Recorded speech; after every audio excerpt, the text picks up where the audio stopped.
You married me for the $300,000, didn't you? To pay for your mother's medical bills? I heard all about it from my brother. At that moment, the blood drained from my face. Ethan's aunt, Carol, was pointing at me from the middle of the living room. Tell me, is it true or not? My throat closed up. I was utterly speechless. Yes, I knew it. Ethan. Do you see now? This woman isn't here for you. She's here for the money. Why else would a young, pretty woman like her marry a man who can't even walk? Her words cut into me like a knife. I couldn't even offer a defense. It was true. She obviously just wants my money. And eventually, she'll take this house too. Hot tears streamed down my face. In my 28 years of life, I had never experienced such a soul-crushing humiliation. But they didn't know. They didn't know what I saw through the crack in the door that first night I tried to run away. The truth about Ethan. And now, I'm going to tell you that story. Hello, my name is Ava. The story I'm about to tell you is about a rather unique marriage. It wasn't a marriage for love, but one born out of necessity. But I will tell you, step by step, how that beginning transformed into real love. I was 28 at the time. I was working as an assistant at a small hair salon in my neighborhood, just getting by. My salary wasn't much, but it was enough for my mom and me to live on. My daily life was ordinary. Wake up in the morning, go to the salon, come home in the evening, have dinner with mom, watch some TV, and end the day. Then, that spring, my mother suddenly collapsed. She'd mentioned her blood pressure was a little high, but I never expected she would be rushed to the emergency room for a cerebral hemorrhage. The surgery alone cost over $20,000. But that wasn't the end of it. After she regained consciousness in the hospital, I discovered she had secretly co-signed on a few bad loans for acquaintances. She had been trying to help out of kindness, but it ended up backfiring spectacularly. Combined with the hospital bills, the total debt was over $300,000. I'm sorry, Ava. I'm so sorry, honey. That's all my mother could repeat from her hospital bed. I had absolutely no idea what to do. My salary as a salon assistant was a drop in the ocean compared to what I owed. Even if I tried to get a bank loan, my credit score was too low. Then, the salon owner introduced me to someone. His name was Ethan Miller, a 5-year-old man who suffered from a rare neuromuscular disease that left him unable to use the lower half of his body. His father, the owner of a small local development company, was looking for a partner for his son. At first, I thought it was absurd. How could someone marry a person they'd never even met? But given my mother's condition, we were running out of time. The medical bills kept coming. I remember the first time I met Mr. Robert Miller. He was a tall man with a deep voice and a powerful presence. Probably from years in the construction business, his hands were rough, and his face was tan. His condition was simple. Marry Ethan and live with him, and he would take care of all my mother's financial problems. Both were non-negotiable. But then he added, live as a real married couple, not just on paper. It took me a moment to understand what he meant. Oh, I thought, so you really want me to live with him and care for him? A week later, I met Ethan for the first time. We arranged to meet at a coffee shop, and he arrived in a wheelchair. I could tell he was quite tall, even sitting down, and his face was more handsome than I had imagined. His expression, however, was rigid. Hello, I said first, but Ethan just gave a slight nod. He didn't say much. We sat for about an hour, and I don't think he spoke more than 10 words. If you're okay with it, let's file the marriage license next week, he finally said. His voice was low but clear.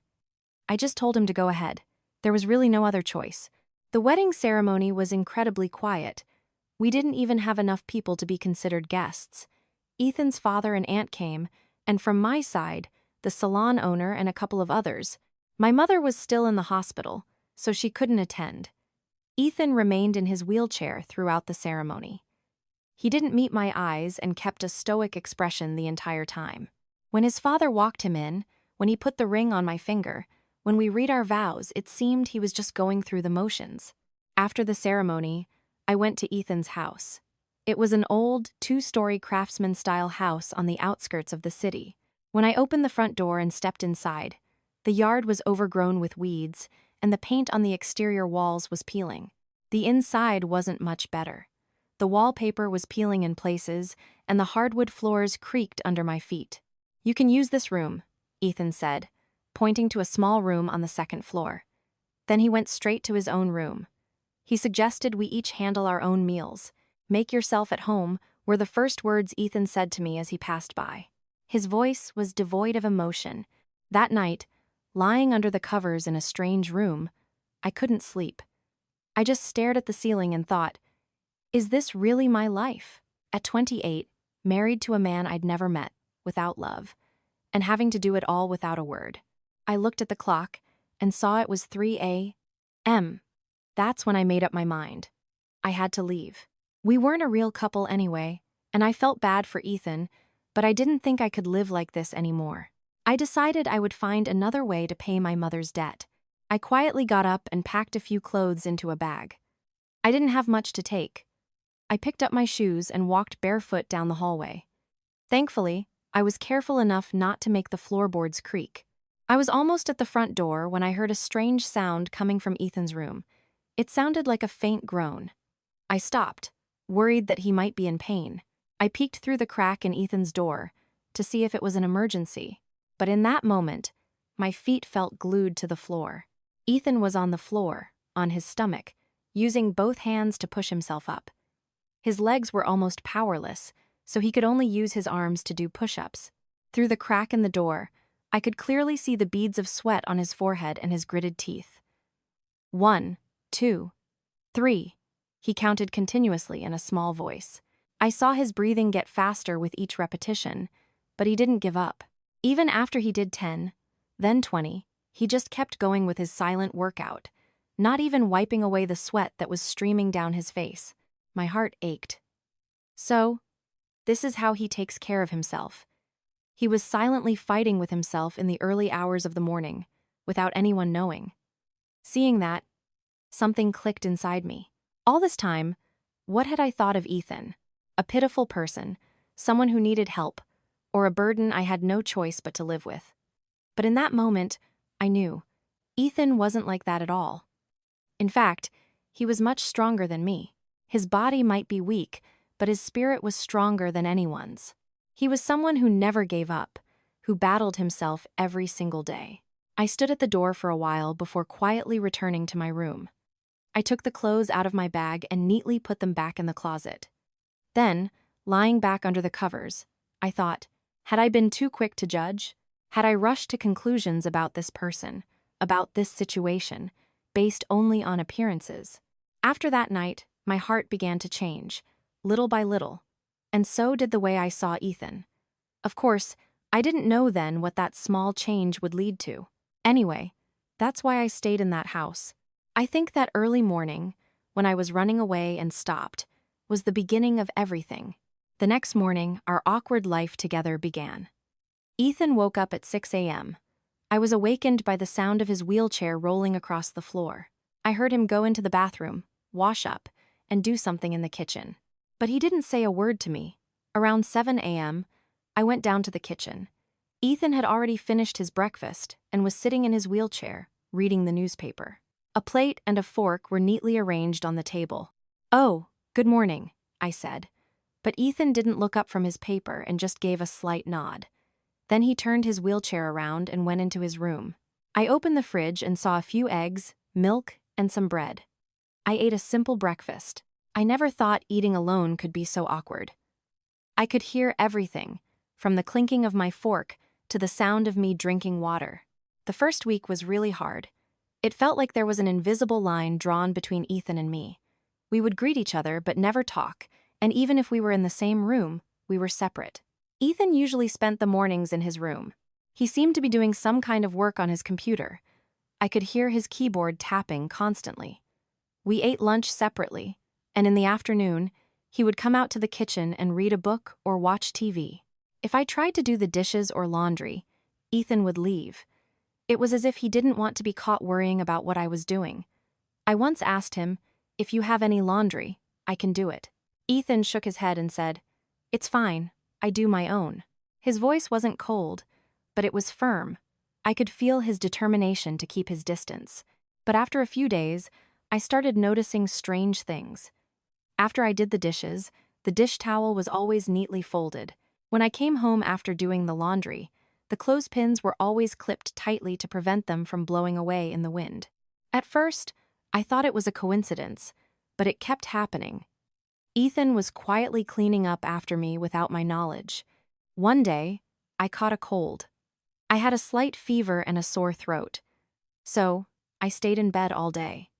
When I woke up in the evening, there was a cup of warm honey tea placed in front of my door. Next to the cup was some cold medicine. I knew who had left it, but Ethan never mentioned it. It was as if he didn't know anything.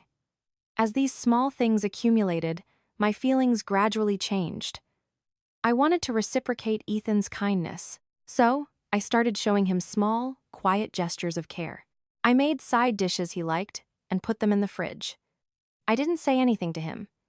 If there was laundry to be done, I would sneakily do his along with mine and put them in the fridge.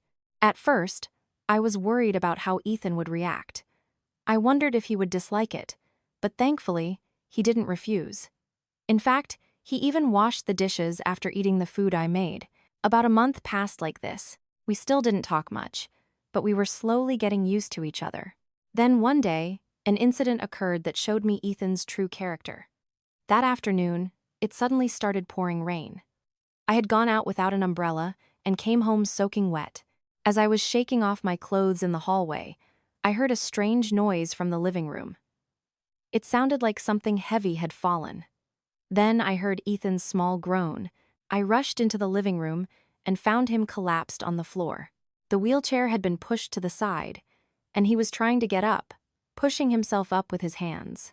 What should I do? Are you okay? I ran over to help him up, but he waved his hand and said, "It's okay. I can do it myself." He then remembered the wheelchair and pulled himself up, using only his arms. I can't imagine how difficult it must have been, but his expression didn't change at all. After sitting down in the wheelchair, Ethan said, "I'm sorry for startling you. This happens sometimes." His voice was so calm, as if it was nothing serious. But then, I saw a cut on Ethan's wrist. It was bleeding a little, probably from the fall. "You're hurt. I'll disinfect it for you." "It's fine. It's nothing serious." Ethan kept saying he was fine, but I brought the first aid kit anyway and applied antiseptic to the wound. He refused at first, but eventually, he held out his hand. As I applied the antiseptic, I held his hand. His hand was warmer than I thought, and he had a lot of calluses. It looked like they were from using his wheelchair for a long time. "Do you fall often?" I asked cautiously. "Sometimes." "You make mistakes when you transfer from the wheelchair to the bed or from the bed to the wheelchair." Ethan's answer was still calm, but as soon as I heard it, my heart sank. I realized how many difficulties Ethan faced, living alone. From that night on, I started being more proactive with the housework. I cleaned more often and cooked for 2 people. Ethan seemed a little burdened at first, but he gradually accepted it. I was especially careful to make sure there was no moisture left when I mopped the floor. Since Ethan used a wheelchair, a slippery floor was very dangerous. "Thank you," was what Ethan said to me one evening. It was just a short remark, but it was warmer than anything I had heard before. After that, we started talking more. Not always for long, but I got a few compliments a day. They were just simple conversations like, "The weather is nice today." "Yeah, the sky is so clear." But that alone changed the atmosphere in the house. One day, Ethan was watching me cook in the living room. So, I mustered up the courage to ask, "Is there any food you don't like?" "Nothing in particular. I eat everything." "What about spicy food?" "Yeah, I like it." It was a short conversation, but it was the first piece of information I had learned about Ethan. So, the next day, we cooked kimchi stew together and ate it. Seeing Ethan eat so well made me feel proud. 2 months passed, and I realized my feelings for him had changed significantly. At first, I felt pity or guilt, but now I really respected him. Despite his physical condition, Ethan tried to do things himself and was always careful not to worry me. And yet, when I was having a hard time, he would pretend not to notice and willingly help, but there were still so many things about him that I didn't know. I became more and more curious about what he did for a living, what he liked, and how he became so strong. But it would take a little longer for that curiosity to be resolved. And I didn't know, at the time, that unexpected events would continue to happen on that path. It was a Saturday, as our quiet daily life was settling in. It was drizzling in the afternoon, and I was folding laundry at home when the phone rang. It was an unknown number. These days, there are so many calls about insurance and loans that it's easy to just pick up, but I thought it might be urgent, so I answered. "Hello, Ava. It's me." As soon as I heard that voice, the laundry almost fell from my hands. It was Leo, the man I had dated from the age of 25 until I got married. Leo. "Yeah, it's been a while. How have you been?" Leo's voice was the same as before, low and warm. But as soon as I heard it, my heart started pounding. "How did you get my number?" I heard from the salon owner. "He said you got married." Leo and I had dated for almost 3 years. We had even talked about getting married, but we eventually broke up. Leo had to move to Chicago for work, and we naturally grew apart. "Yeah, I'm married. I'm happy." It was a sudden question. "Are you happy?" For a moment, I was speechless. I wasn't sure if I was happy with Ethan. "I'm doing well. Can we meet?" "Just for an hour." Leo's voice was full of desperation. I hesitated.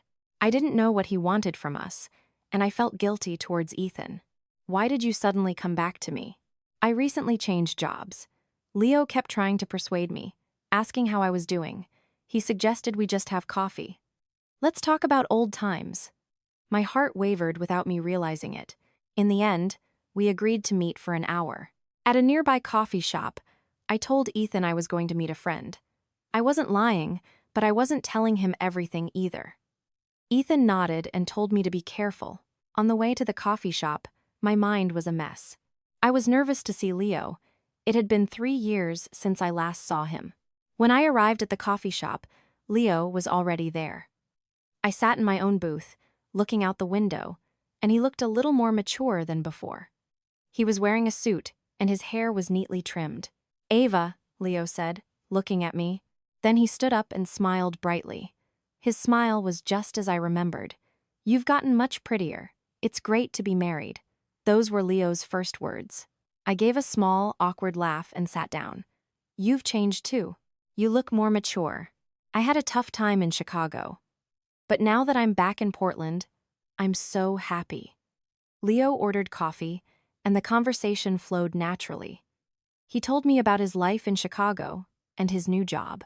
I just listened, but I was really happy. Leo asked me that question again, this time looking directly into my eyes.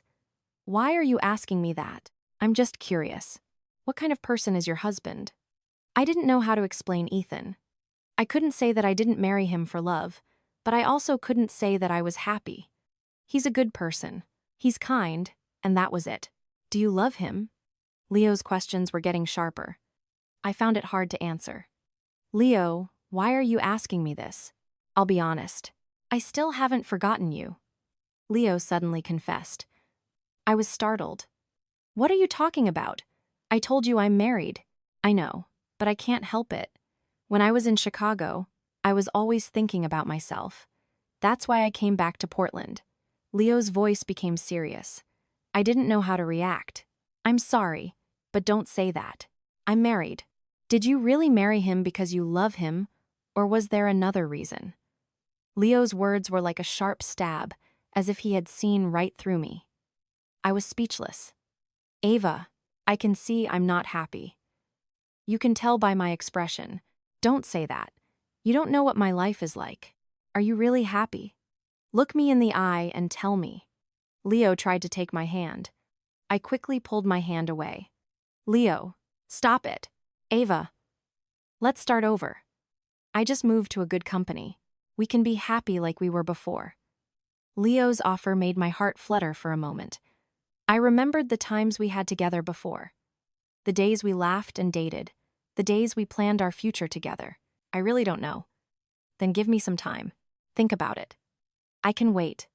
Leo took out his business card and gave it to me. "Here, this is for you. Call me anytime." "Really?" I took the business card. And I stood up. I have to go home. Think about it carefully, Ava. What do you really want? The journey home was long. The meeting with Leo kept replaying in my head. Leo wasn't wrong. I wasn't sure if I was really happy. Marrying Ethan wasn't love. It was a choice I was forced to make. But Leo was different. He was someone I truly loved, and he was still saying he loved me. When I got home and opened the front door, Ethan was sitting on the sofa reading a book. When I came in, he looked up and smiled. "How was your trip?" "Yes, I had a good time," I replied as I put my bag down. But in that moment, my feelings became more complicated. Seeing Ethan's warm smile made me feel even more guilty for meeting Leo. "Have you had dinner?" "Not yet." "Shall we have dinner together?" Ethan asked. I nodded. Then I went into the kitchen and started preparing dinner. As I cooked, I kept thinking, should I choose Leo or Ethan? Leo was someone I had loved for a long time, and Ethan was my current husband.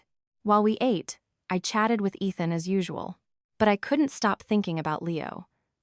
I was also worried because the business card Leo gave me was still in my bag. That night, lying in bed, I kept thinking, what if I started over with Leo? Could I really be happy? But what about Ethan? 2 days later, I got a text from Leo. "Have you thought about it? Let's meet tomorrow when you're free." I didn't reply, but Leo kept calling and texting. "Ava, I'm serious. Please give me another chance. I know you're not happy right now. You can be truly happy with me." Reading Leo's messages made my heart waver even more. I wondered if I was really happy living with Ethan. Then one evening, he suddenly asked, "Is something bothering you lately?" "Oh, yes, you look uncomfortable. I think you're worried about something." I was startled by his words. I felt like he had read my mind. "No, nothing's wrong, but something seems off. Did I do something wrong?" Hearing Ethan's worried voice made my heart ache. He thought he was the reason I was worried. "It's really nothing. Don't worry." That night, I made up my mind. I decided to meet Leo again to sort things out. I couldn't just leave things as they were. I contacted Leo the next day. "Let's meet tomorrow." Leo replied immediately, "Thank you. Let's meet at that coffee shop at 3 p.m. tomorrow." I didn't realize at the time that that meeting would become a truly important decision in my life. It was the following Sunday afternoon. As I was trying to sort out my thoughts before my final meeting with Leo, the doorbell suddenly rang. Ethan opened the door to find a middle-aged woman standing there. She was short, with permed hair and heavy makeup. She was carrying an expensive handbag. "Ethan, it's your aunt." It was Carol, Ethan's aunt. Ethan's expression stiffened slightly as he greeted her. "Hi, Aunt Carol." "Oh my, you're in a wheelchair. You don't look so good." Aunt Carol clicked her tongue as she looked at Ethan. Then she walked into the living room and looked around. "This house is so old. Your father needs to take care of it." I greeted her in the kitchen while I was making tea. "Hello. You must be Ava." Aunt Carol looked me up and down. I felt uncomfortable under her gaze. It felt like she was sizing me up. "Oh, so you're my brother's new daughter-in-law," Carol said as she sat down on the sofa. Then, as she took the cup of tea I offered, she kept staring at me. "How old are you?" "Arshaba. Where are you from? What do your parents do?" The questions kept coming. I answered as politely as I could. I told her I worked at a salon and that my mother was in the hospital. "Oh, so that's why you got married," Carol said with a knowing look. I felt like there was something else behind her words. "Your mother's hospital bills must be expensive." Carol's words gradually faded. I felt my face flush. "Aunt Carol." Ethan tried to speak, but Carol held up her hand to stop him. "Ethan, there's something I don't understand about this world," she said for my benefit. Then she looked at me and said, "Be honest. What's the real reason you married Ethan?" I was speechless at the sudden question. I didn't know how to answer. "Did you marry him because you love him?" Carol said sarcastically. "A young woman marrying a disabled man who doesn't even have much money." I blurted out. "I've never been so directly insulted," Ethan's aunt said loudly. But Carol didn't stop. "Ethan, face reality. Do you think this woman really loves you? It's obvious she's here for the money." "Don't say that," I said, my voice choking. My hands were trembling, but I tried my best to stay calm. So what? Are you saying I'm wrong? Carol stood up and came closer to me. She started speaking bluntly. You married him for your mother's medical bills, didn't you? I heard everything from my brother. My face turned pale. I couldn't believe an adult could say such things. Is it true or not? Carol kept pushing. I couldn't answer. It was true. I knew it would be like this, Carol said like a victor. Ethan, do you see now? This woman doesn't love you. She's here for the money. Aunt Carol, stop it. Ethan's voice trembled. He seemed angry. Ethan, I'm saying this for your own good. If you live with a woman like this, you'll have bigger problems later. What's the big deal? I asked. I felt my voice choke, but I managed to get the words out. It's obvious you're here for my money. You'll lose this house later, too. Carol's words became more and more harsh. I couldn't take it anymore. You shouldn't say that. I don't think so. Then prove it. Get out without taking any money. Ethan's aunt leaned forward in her wheelchair, getting more and more angry. Ava is my wife. You shouldn't talk like that, Ethan. You're too naive. There's nothing free in this world. It's not free. Ava is taking care of me. She really is. Ethan's voice became firm. It was something I had never seen before. She's taking care of me. So, what do you do? She does the housework and takes care of me when I'm sick. Then Ethan paused for a moment, looked at me, and said, Please treat me like a person. Don't treat me like a pitiful person. As soon as I heard those words, tears welled up in my eyes. It was the first time I realized how Ethan thought of me. That's love. It's just pity, Carol sneered. It's not pity, Ethan said firmly. Ava is special to me, and I want to be that kind of person to her, Ava. Ethan's confession startled me. He had never said anything like that before. Oh, this is so frustrating. Ethan, don't regret it later. Carol stood up and grabbed her bag. And you, Ava. Carol pointed at me. I'll be watching you. If you steal Ethan's money or do anything strange, I won't let you get away with it. Aunt Carol, get out. Ethan pointed to the door. His voice turned cold. What? Get out. Anyone who talks to my wife like that is not welcome in our house. Ethan was the first to speak harshly to Carol. Carol looked at him in disbelief. Ethan, are you telling your aunt to leave? Yes, Ethan answered firmly. Fine. You'll regret this later. Carol stormed out the front door, slamming it behind her. After she left, the house became quiet. I sat on the sofa and cried. I felt wronged, but I was also grateful to Ethan for speaking up to her. It's okay. Ethan came over to me in his wheelchair. I'm sorry. Because of my aunt. It's not that. I'm sorry. I shook my head, letting him hear the words. But do you really think of me that way? That I'm special? Yes. Ethan's answer was clear. At first, I thought you were just someone I lived with. But now it's different. What should I do? Ava's presence has made our house warmer. And I feel like I'm not alone anymore. Ethan's words warmed my heart. I feel the same way. I'm so glad I came here and met Ethan. In that moment, I decided to cancel my meeting with Leo. I knew for sure that this was where I belonged. That evening, I texted Leo. I'm sorry. I'm canceling our meeting tomorrow, and please don't contact me anymore. Leo called me a few times, but I didn't answer. My decision was clear. I couldn't forget the moment Ethan was dying, and I wanted to protect him too. Really, a few days later, I suddenly discovered a big secret. Ethan went to bed early that night. I was washing dishes in the kitchen when I heard a small noise from the front door. It sounded like a key turning, but Ethan was sound asleep. I looked out through the curtains. The old man and a strange man were going down to the basement. I checked the time. It was past 10 p.m. At first, I thought he was just organizing things.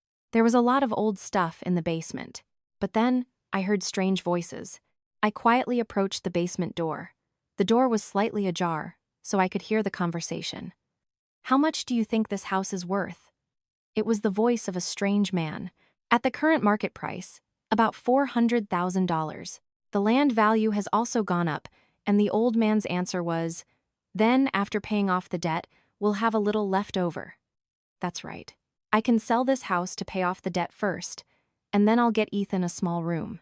Hearing those words, I got goosebumps. He was trying to sell the house without telling Ethan. Aren't you going to tell your son? What are you going to tell him? There are only 4 people anyway. What can Ethan do? The old man's voice was cold. I couldn't believe it.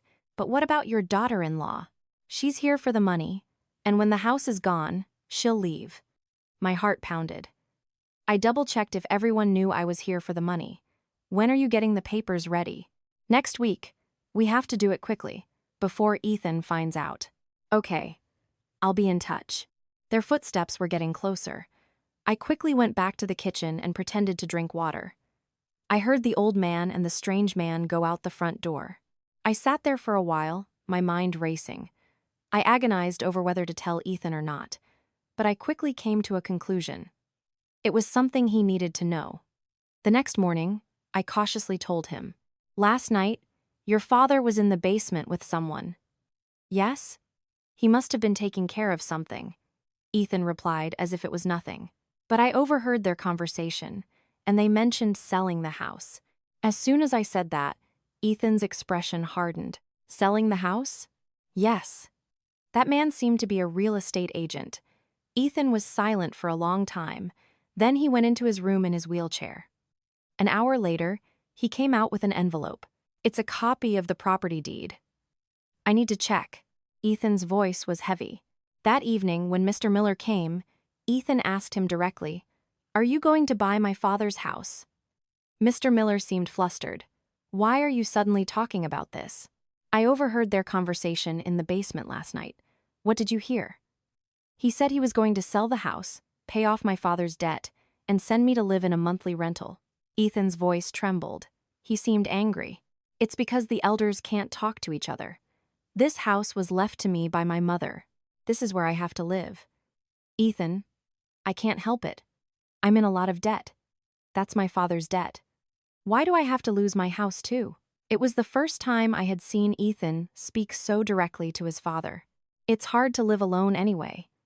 It's better to live in a smaller place." Ethan took a deep breath at the old man's words. "Dad, do you think I can't live alone?" "That's not right. Now I understand. What am I supposed to do?" Ethan handed me an envelope, his hand clenched. Then he looked at me and said, "Ava, will you help me?" "Yes, of course." My answer was clear.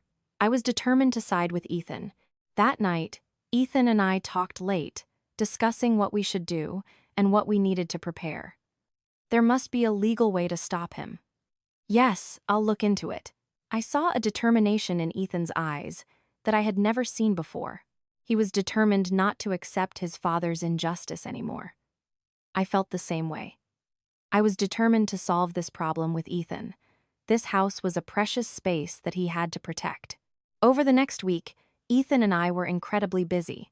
We went to a lawyer for a consultation and re-examined the property deed. Fortunately, there was good news. Mr. Miller was the eldest son of the Iron Clan, but Ethan had inheritance rights. He also said that if the Iron Clan wanted to sell the house, Ethan's consent was required. At this point, I felt relieved. Ethan let out a small sigh of relief as he left the lawyer's office. I was relieved too. It seemed like the situation that had almost destroyed Ethan's property had been resolved, but that joy didn't last long. 3 days later, a certified letter arrived at my house. It had my name on it. At first, I didn't know what it was, but as soon as I opened the envelope, the document almost fell from my hands. It was a lawsuit. It said I was being sued for marriage fraud. "What is this?" Ethan asked urgently, looking directly at me. I was speechless. I was too shocked. Ethan looked at the complaint and his expression hardened. "Even my father is doing this." The complaint said that I had received money and entered into a sham marriage, and as evidence, it even included my mother's medical records. I was really at a loss. Of course, at first, it was true that we got married for money, but now things were different, and I didn't know how to prove it. "Don't worry. I'll take care of it," Ethan said firmly. But it's true. At first, the money didn't really matter. What matters is how we live now. Ethan's words calmed me down a bit, but I was still anxious. A week later, I received a summons to the police station for questioning.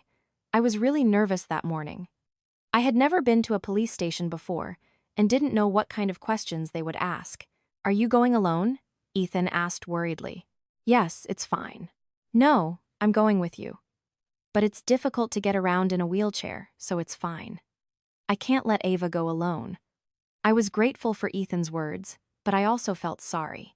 "It's because of you, Ethan, that I'm in trouble." When I arrived at the police station, there were more people than I expected. I showed my roll call at the front desk, and they led me to the interrogation room. The interrogator was a middle-aged man with a rather stern expression. He was sitting at his desk, looking at the documents. "You're Ava, right?" "Yes, that's right. You're being sued for marriage fraud." "Let's start with the facts." The interrogator began to ask. "When did you marry Ethan Miller?" "In March of this year." "What was the reason for your marriage?" The moment he asked me that question, I was speechless. I didn't know what to say. "It was for my mother's hospital bills." In the end, I told the truth. I couldn't lie. "So it's true that you received money and got married." "It was at first, but you admitted it." The investigator kept pushing. I was getting more and more scared, but now it's different. "Really? Do you have any proof?" I couldn't answer that they were a real couple. I didn't know how to prove it. Then the interrogation room door opened, and Ethan came in. He was in his wheelchair. "I believe you. Who are you?" "I'm Ethan Miller, Ava's husband." Ethan greeted the investigator. "Oh, you're the one involved. That's good. We'll investigate together." The investigator also started interrogating Ethan. "How did you meet your wife?" "We met through an introduction." "What was the purpose of the marriage?" Ethan thought for a moment and then answered calmly. "Because I wanted to avoid having a companion." "A companion?" "Yes. I'm not in good health and it's hard to live alone, so I needed a partner." "So you married her to be taken care of by her?" "It was at first. But not anymore." Ethan's voice was full of confidence. "What about now?" "Now we're a real couple. We love each other." As soon as I heard those words, my heart started pounding. Ethan said he loved me. Is there any proof of that love? We live together every day. We live in the same house, eat, sleep, and take care of each other. That can be called cohabitation, can't it? "No," Ethan said firmly. "Ava is someone I absolutely need, and I'm that kind of person to Ava too." "What specifically?" "My life has completely changed because Ava is here. When I lived alone, I felt like I was just trying to get by, but now I have a reason to live." Ethan's words brought tears to my eyes, and I'm sure Ava feels the same way. At first, she came because she had no choice, but now she's voluntarily staying with me. Say it yourself. The investigator looked at me and said, I took a deep breath and said, "At first, it was really just about the money. I had no choice but to get married to pay for my mother's hospital bills." The investigator was writing that down, but now it's different. Living with Ethan, I realized what a good person he is. What are the good points? He never abandoned me, even in difficult situations, and always cared for me. He was always there for me whenever I had a hard time. I continued. A few days ago, when my family insulted me, Ethan protected me. That's when I realized how much he really means to me. So, that means we're not just together for money anymore. That's right. I really care about you, Ethan, right now. The investigator looked at the documents for a while and then said, "A sham marriage is when a couple maintains a fake relationship from beginning to end. But you two are actually married and seem to love each other very much." "Yes, that's right," Ethan replied. "Then this lawsuit will be difficult to prove. It doesn't seem like a sham marriage that deserves punishment." I let out a small sigh of relief at the investigator's words. When we left the police station after the interrogation, Ethan said, "It's okay now. Thank you so much. I don't know what I would have done if I was alone. Now we're really on the same side." I nodded deeply at Ethan's words. It really felt that way. On the way home, I said to myself, I really want to live with Ethan now. Whatever the initial reason was, I really wanted to be with him, but I didn't know at the time that it wasn't over yet, that both he and Carol were probably looking for other ways. It had been about 10 days since I returned home from the police investigation. It felt like a peaceful daily life had finally returned. Ethan and I had become closer because of the incident. That afternoon was no different from any other. I was folding laundry, and Ethan was reading a book in his closet. But then suddenly, the front doorbell rang loudly. I opened the door to find a young woman standing there. She looked to be in her mid-20s, holding a child about 2 years old. "Is this Mr. Ethan Miller's house?" the woman asked. Her voice was trembling. "Yes, it is. Who are you?" "My name is Jessica. I knew Ethan before," the woman Jessica said cautiously. Then she looked down at the child in her arms. "Can I come in and talk to you?" I felt like something was wrong, but I led her into the living room anyway. Ethan also looked flustered when he saw Jessica. "Jessica, it's been a while," Ethan greeted me. "I thought we knew each other." "Yeah, it's been a while." Jessica sat down on the sofa and placed the child on her lap. The child looked at Ethan with big, round, black eyes. "I'm sorry for coming so suddenly, but she really has something to say." Her voice was trembling. It seemed like she was about to say something important. "What is it?" Ethan asked cautiously. "This child." Jessica started to speak while holding the child. "This child is Ethan's." Hearing that, my mind went blank. Ethan also looked like he couldn't believe it. "What does that mean?" "It's the child we had 3 years ago when we were dating for a short time," Jessica continued. Her voice was full of certainty. "Jessica, that never happened. We didn't have that kind of relationship," Ethan said, flustered. "You just don't remember." "It definitely happened," Jessica stubbornly insisted. Then she took out some papers from her bag. It was a DNA test result. Ethan took the papers Jessica gave him. I looked at them with him, and they really did say it was a paternity test result. "This is strange." Ethan shook his head. "I never took a test." "You were tested at the hospital, right?" During your checkup last year, Ethan was even more confused by Jessica's words. "They don't do DNA tests during a checkup." Just then, the front door opened, and Mr. Miller came in. It seemed like he had just finished work. "Oh, Jessica, you're here." Mr. Miller looked at her and greeted her naturally. Something was wrong. "Dad, what's going on?" Ethan asked Mr. Miller. "Ethan, it's time you knew. I have a responsibility." Mr. Miller's words were firm. "What responsibility?" "This child. It's my child." "Dad, I don't feel that way. I didn't have that kind of relationship with Jessica." Ethan raised his voice. "We have proof. What more do you want?" Elder Way pointed to the DNA test documents. I felt like something was wrong. The timing was too perfect. It was almost like a trap. "Can we get another test?" I asked cautiously. "What for? Do you want to test again?" Elder Way glared at me.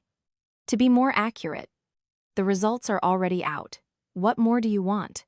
At that moment, Ethan leaned forward in his chair and said, "I'm also suspicious. I'll get tested again." "Ethan, don't be suspicious." "Why are you trying to stop me like that?"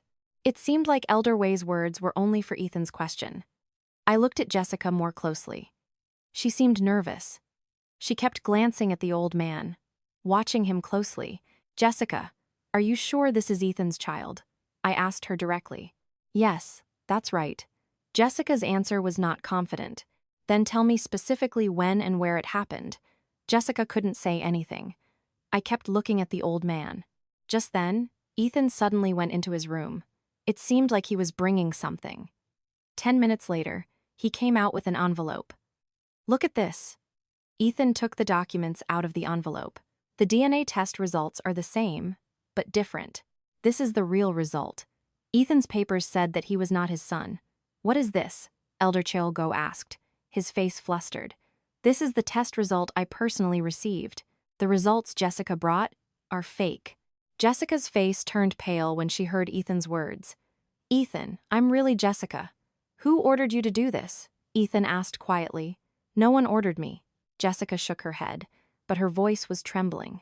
"You gave us both money." I pressed her. "Now I'm sure. That's not it." Jessica denied it, but she kept glancing at Elder Chalgo. "Dad, did you really do that?"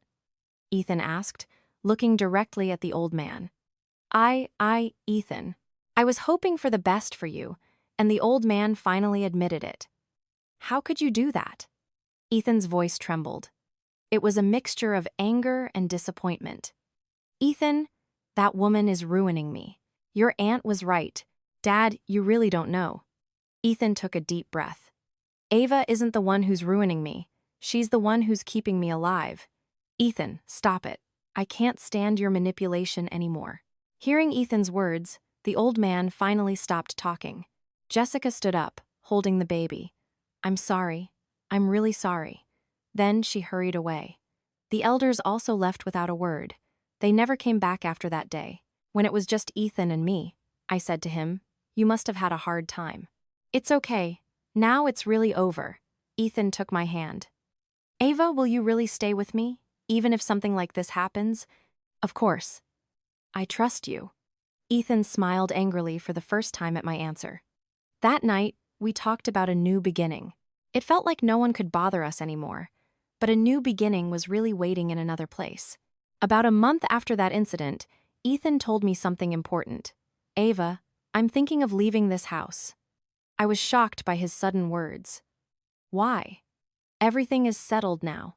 I can't go on living like this with my father, and there are too many sad memories in this house. After hearing Ethan's words, I understood. There had been too many hard times. Where are you going? I'm looking at a small house in the countryside. It's big enough for the two of us, and the air is fresh. I looked at the pictures Ethan showed me, and it was a really small, simple house. It was much smaller than my current house, but somehow it looked cozy. I think it's beautiful. I want to start in a new place too. Ethan let out a small sigh of relief at my answer. Really? It's going to be a little uncomfortable. It's okay. Anywhere with Ethan is fine. So we started preparing to move. We decided to pack only the essentials. It's a new start, so let's keep it light. The day we moved, Mr. Miller didn't come. Ethan left a letter, but I didn't read it. That was between the two of them. Our new house was on the edge of a rural village. It was quiet, a little far from the other houses. There was even enough space in the front yard to make a small vegetable garden. The inside of the house was really small. It was a one-story house with 2 bedrooms, a living room, and a kitchen. But everything had been remodeled, so it was clean. Above all, it was very convenient for Ethan to move around in his wheelchair. What do you think? I love it. It feels like our home. I nodded in agreement with Ethan's words. It really did feel like our home. The first night, we sat in the yard and watched the stars. The sky was full of stars that I had never seen in the city. I'm so happy, I said to Ethan. And so am I. How should we live from now on? Slowly. Not in a hurry. Not in a rush. I liked what Ethan said. I really wanted to live slowly, at my own pace. Life in the countryside was a little inconvenient at first. It was a 10-minute drive to the nearest store. But I quickly got used to it. I actually enjoyed the peace and quiet. Ethan found a job he could do at home, translating on his computer. I became friendly with the villagers and sometimes helped them with things they needed. About 6 months later, I received some special news. Ethan, I think we're having a baby. I told him carefully in the evening after coming back from the hospital. He was silent for a moment. Then he squeezed my hand. Really? Yes, really. At that moment, tears welled up in Ethan's eyes.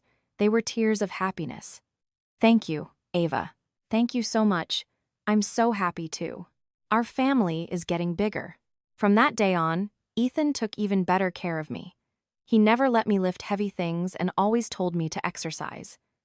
A few months later, I gave birth to a healthy baby boy. He was small and cute. Ethan couldn't stop smiling as he looked at the baby. He's our son. That's right, he's our son. Our house completely changed after the baby was born. Laughter filled the air. Ethan was a great father. Even in his wheelchair, he changed diapers, fed the baby milk, and put him to sleep. He looks just like his dad. When I said that, Ethan smiled.